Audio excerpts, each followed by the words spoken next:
Hi, hey, welcome to my channel. Today we're looking at a J. Stevens Model 44.5. There's a few things that make this rifle a little different than the Stevens 44, in that it has a crescent style butt with a metal butt plate.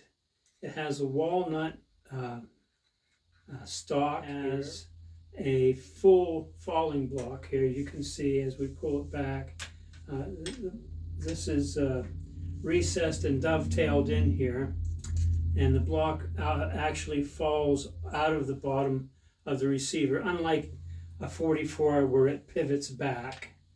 You can see that. These were a much stronger action, and they were made for a larger centerfire cartridge. This one is in .22 long rifle, and this one has been set up for target shooting. It has a 24-inch barrel, and it is a bull barrel. It is half octagon and it is half round.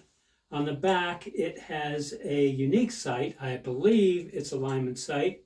It has an interesting lock here mechanism, but it just turns up and down, but you can lock it into place, and it stays pretty good. And I have a little picture here beside me you can see. It has some checkering on it, and it is case color hardened, as you can see. And the trigger pull, I don't know, I imagine about 3.5, 4 pounds. It's a nice trigger. It does have a flip up sight on the barrel here. You can flip up, and you can hunt with it like that, or pull this up for more finer shooting. It goes down here, and it does have a globe, Lyman globe front sight, that has two kinds of apertures in it. One aperture is a fine post, and then you have a round aperture in there for maybe a more of a precision front sight for, like a globe front sight where you can shoot at round targets. But I prefer the real fine front sight post. This is a what I consider to be a very accurate rifle for the year this was made. Somewhere around 1915, 1916, 1917, and around the time where Savage had purchased J. Stevens arms. And in, I think Westinghouse at one time had a stake in the J. Stevens company. And believe it or not, they had made some 700,000 Mosin Nagants for the American government, which they distributed wherever they distributed them. I mean, some to Russian soldiers at the time, but that was made in the Stevens plant, so it must have been, a pretty good manufacturing site. The barrel is stamped J. Stevens, and it is also stamped .22 long rifle, which I can show you in the pictures. It's a very interesting rifle, and it is a very accurate rifle for a rifle that is over 100 years old. So a century-old rifle that can perform the way this rifle performs is quite amazing, if you want my opinion. So my friend Steve and I took it to the range, and we shot two different groups. These groups were amazing for this rifle. They were shot at 50 yards at a silhouette style chicken that I just painted on a piece of cardboard. So we had the 5-shot groups. Each of us shot a 5-shot group, and I would say that Steve wasn't that amazed because this is his rifle, but I was sure amazed at just how accurate these things were over a century ago. So let's take a look at that. All right, clear up will be good. The wind's picking up too. That I think would be helpful.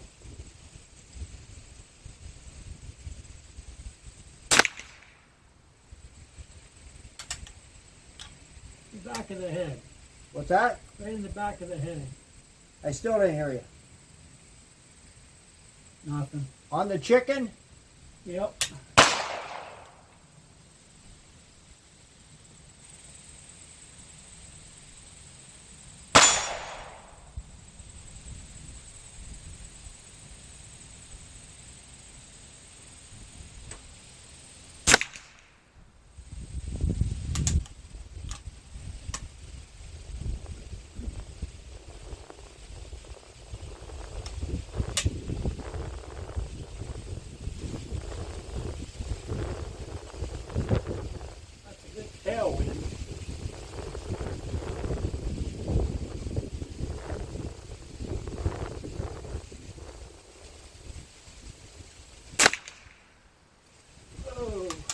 Bad? Beautiful. Beautiful. That's an old rifle with open iron sights. To shoot like that's pretty incredible.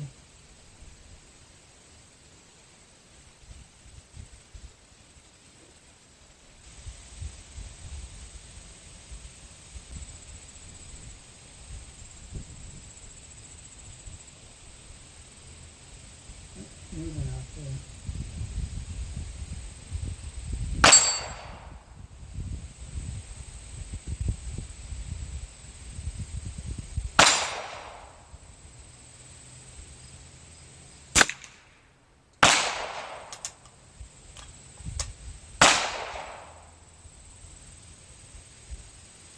I'm half tempted to tell you just stop shooting there. Is it that nice? It's that nice. Okay. And I got it on film, so let's make sure that this one goes in the rest of it.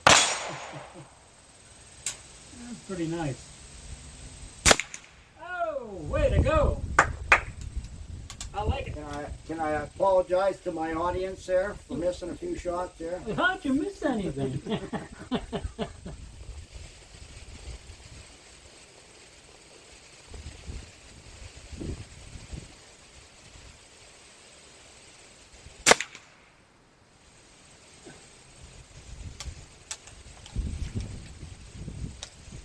Well,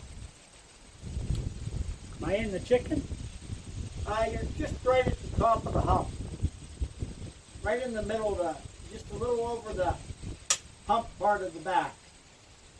All right. But it shows a group real nice that way.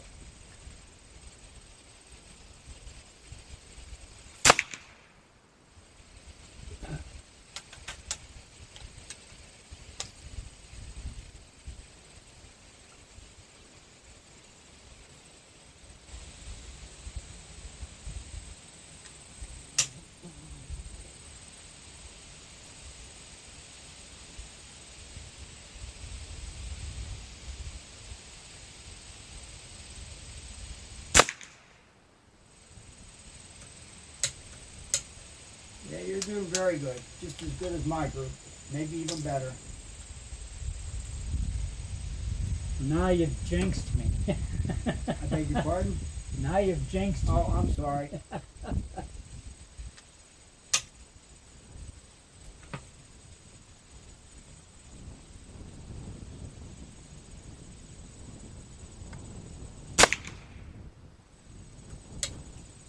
Very nice.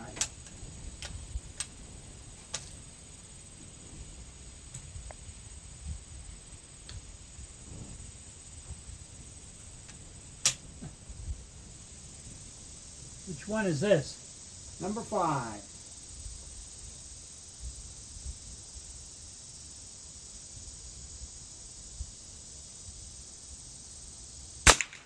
Oh, very nice. Very nice. You know, a century-old rifle. I mean, this is about 110-year-old rifle. This isn't a precision rifle. It doesn't have a scope on it. And, you know, if you measure the groups out, each of the groups was 3/4 of an inch or less. This is open iron sights at 50 yards off of, you've seen my rest, you've seen Steve's rest. And it's just a testament to the rifle and its ability to shoot an array of ammunition. Now, we've tried different ammunition in it. This SK Standard, it's the yellow box, it is the cheaper of the SK brand. Now, I've never really shot anything expensive out of the rifle. And I think for me, it is just, you know, you're just spinning your tires, you know, spending $20 for lots of 50-22 shot. Really, I know the precision game and what that is, and I'm not, I mean, those guys do what they do, but that's fine. For me, I mean, a 22 rifle is more of a, it's just a fun little shooter for around the target range and, you know, around the farm or wherever, you know, just shooting tin cans. When I grew up, we were shooting bottle caps when I grew up. But, you know, this is just one of those rifles that It is an amazing piece of technology for the time. I would put this up against any modern rifle today with open iron sights. They just,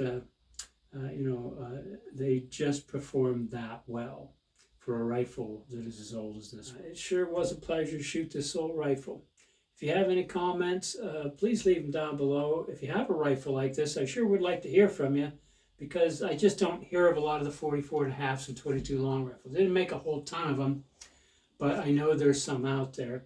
Like I said, these rifles did pivot back a little tiny bit, but you're basically it's coming down through where the other one's just pivoted, so you can actually see the break as it opens all the way up. So, and as always, if you have subscribed, and we sure do appreciate your interest in our channel. If you haven't subscribed, if you would, that would be fantastic. And leave us a like, a thumbs up, and a comment would be great. I'd like to hear from you folks, especially the guys that have these old 22s that can share similar stories. I know there's some guys out there that shoot these on the internet, and I can't name the names. I don't even know if they'd want me to, but Walnut and Steel is a guy I watch a lot, and MN Shooting, I watched him a lot. And these guys all have old rifles that they shoot open sight, and I think they'd appreciate a video like that. So shout out to those guys, and I hope you're watching. But hey, these things are incredible. Hey, I'll talk to you later, and I'll see you again next week.